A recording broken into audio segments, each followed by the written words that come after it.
Nigeria is Africa's largest democracy, with millions of people participating in elections every 4 years. But behind this celebration of democracy lies a very disturbing reality, which is the manipulations of Nigerian youths by politicians. It is worthy to note that young people make up the largest demographic in Nigeria, yet instead of being empowered as leaders and policy makers, many are being used as tools for political manipulations, violence, and propaganda. Every election in Nigeria, young people gather in large numbers, wearing political party shirts, chanting and singing political songs, even defending politicians offline and online. But behind this rally music and having fun lies a bitter truth and a troubling question.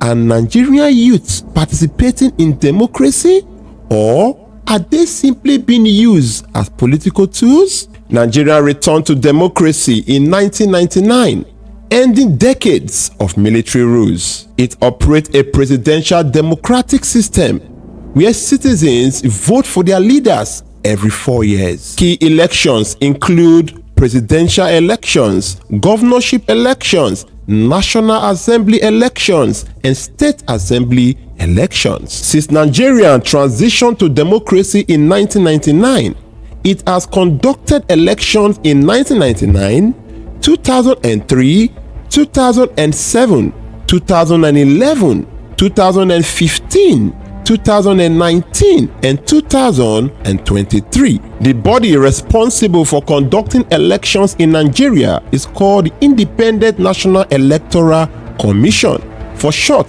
INEC. INEC registers voters, supervises voting, and also calls results after votings are completed. However, Nigerian elections have often faced challenges such as vote buying, electoral violence, voters' intimidation, and ballot box snatching. Sadly, many of these activities involve young people recruited by politicians. To understand why politicians focus heavily on youths, we must look at Nigeria's population structure. Nigeria has one of the youngest populations in the world. In fact, Nigeria has over 220 million people. About 60 to 70% of this number are under the age of 35. According to INEC, as of 2023, over 93 million Nigerians registered to vote. And guess what?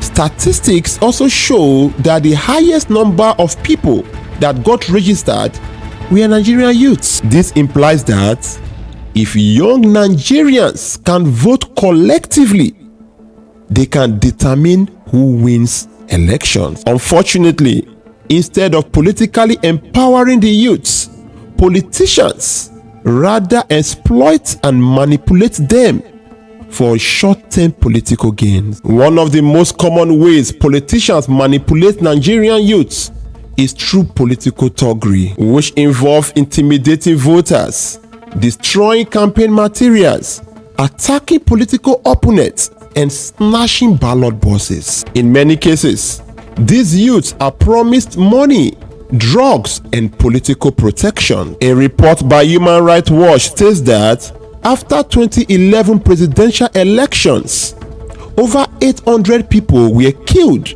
due to election violence. Most of the people involved in this violence were young political supporters recruited by politicians. Another method politicians use is vote buying. During elections, politicians distribute cash near polling stations.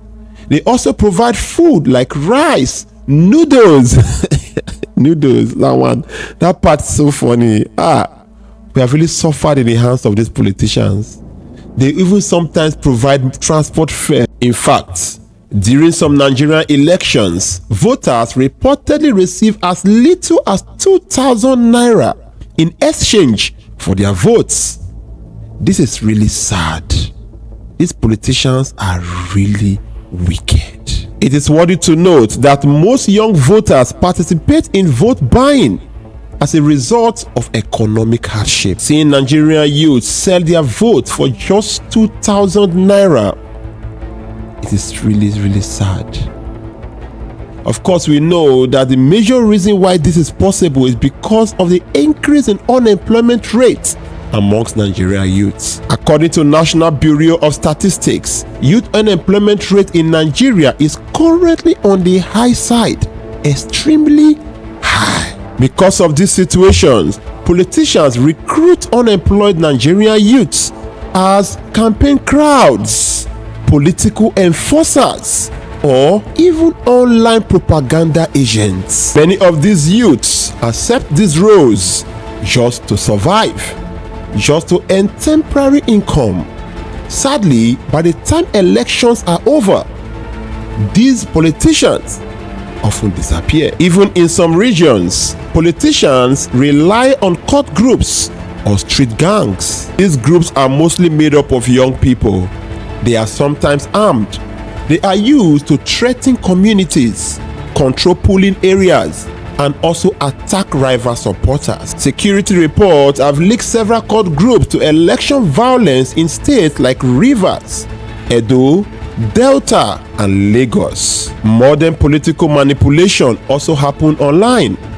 Young Nigerians are the most active social media users in Africa. Platforms like X, Facebook, Instagram, TikTok have become powerful political battlegrounds. Politicians now recruit online influencers, youth supporters to spread propaganda, attack political opponents, and promote misinformation. When youths are used as political tools, the consequences are very serious. Communities experience destruction, loss of lives, and loss of properties. Votes become influenced by money and intimidation instead of leadership and policy-making ability. Young people involved in political violence often become involved in long-term criminal activities. Instead of being innovators and leaders, many talented youths get trapped in this political manipulation cycle. Despite these challenges, many Nigerian youths are increasingly fighting back. Many Nigerian youths organize campaigns encouraging citizens to register for their permanent voters card, for short PVC. Organizations now train youth to become election observers and democracy advocates. Young Nigerians use social media to fact-check politicians, demand accountability, and expose corruption. To stop or reduce exploitation of Nigerian youth by politicians, experts suggest that Nigerian youth should be economically empowered. More jobs should be created for them. Adequate political education should be provided to them so they can understand their rights and their responsibilities. There should be stronger enforcement against vote buying and violence. Young people should actively run for political offices. In conclusion, Nigeria's future will be largely determined by its youths. They can either become tools used by politicians during elections, or they can become leaders who will reshape Nigeria's democracy. The choice lies within the youths themselves.